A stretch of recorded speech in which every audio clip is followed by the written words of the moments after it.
O episódio escolhido é o nascimento de João Batista, narrado no Evangelho de Lucas. Foi em um tempo em que Israel esperava por consolo, ansiando por ouvir novamente a voz de Deus após séculos de silêncio profético. Em Jerusalém, entre muros austeros e sacerdotes envelhecidos, vivia um casal que carregava nos olhos o brilho da fidelidade, mesmo em meio à espera: Zacarias e Isabel. Ambos eram justos diante de Deus e irrepreensíveis em seus deveres, mas o ventre de Isabel permanecia estéril. A cada festa, ao ver mães embalando filhos nos pátios do templo, o coração dela apertava. Ainda assim, continuava a servir ao Senhor com cânticos e mãos dispostas. Certa manhã, enquanto o incenso subia no santuário e o povo orava do lado de fora, Zacarias foi surpreendido por um clarão suave. Um anjo apareceu ao lado do altar e sua voz o fez estremecer. Não temas, Zacarias.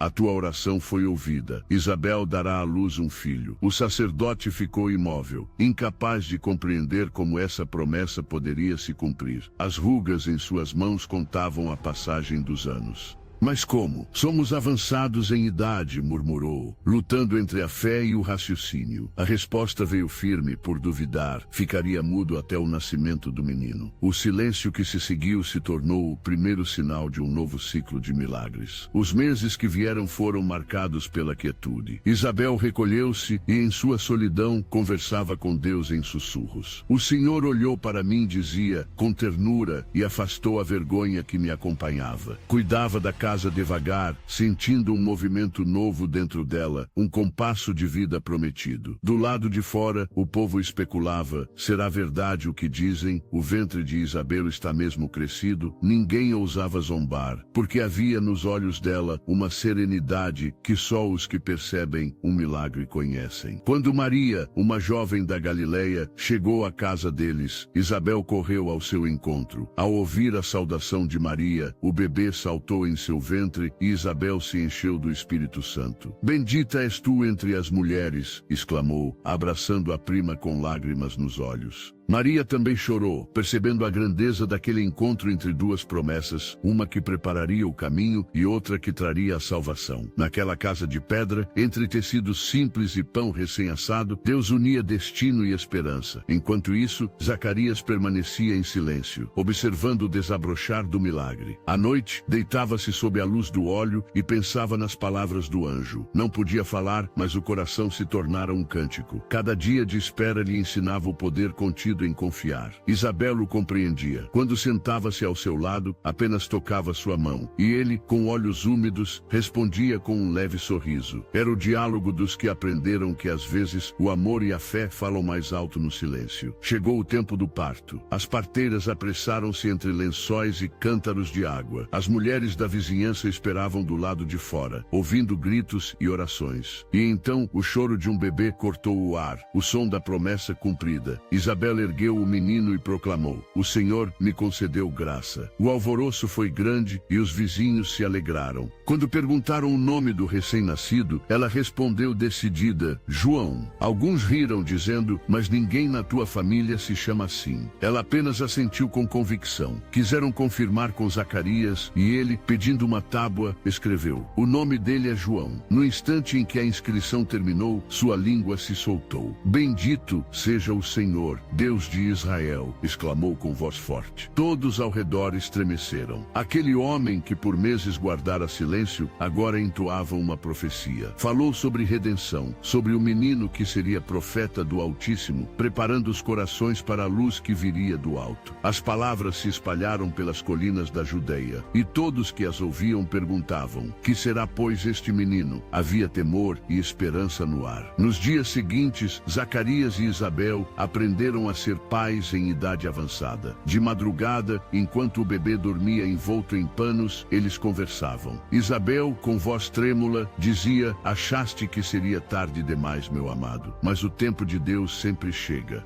Zacarias concordava. O silêncio me ensinou mais do que anos de serviço. Aprendi que Deus ainda fala, mesmo quando nós já paramos de esperar. As brasas da lareira refletiam nos rostos deles, lembrando que o fogo da fé nunca se apaga completamente no coração dos justos. O menino crescia forte. Certa manhã, Isabel o observava correndo pelos campos e a lembrança de sua solidão se dissolveu como névoa. Ao lado dela, uma vizinha comentou: "Teu filho é diferente. Parece ouvir o vento como se entendesse algo que nós não ouvimos." Isabel respondeu com serenidade: "Ele foi chamado para ouvir Deus e ensinar outros a ouvirem também." As duas ficaram em silêncio, olhando o horizonte. Aquela terra árida, testemunha de promessas antigas, parecia florescer de novo. Anos depois, quando João se tornou um homem vestido de roupas simples e voz poderosa, Isabel e Zacarias talvez já tivessem adormecido no descanso dos fiéis. Mas a herança deles vivia em cada palavra do filho: arrependimento, fé, preparação para algo maior. João seria a voz que clamava no deserto, e cada eco daquela voz lembraria ao povo que o impossível é ponte para o milagre. O tempo de espera do casal se tornara o início de uma nova era para todos. Hoje, a história de Zacarias e Isabel continua ecoando no coração dos que se sentem esquecidos. Muitos olham para as promessas que parecem tardar e perguntam como poderão ainda se cumprir. Mas a vida deles nos ensina que Deus não se atrasa. Ele amadurece os frutos no tempo certo. Talvez a resposta que ainda não veio esteja apenas crescendo em silêncio, como um menino no ventre de Isabel. E quando finalmente despontar, cada lágrima será colhida como semente de fé. Porque o mesmo Deus que cumpriu sua palavra naquela aldeia continua visitando corações dispostos a crer, mesmo depois de longas esperas.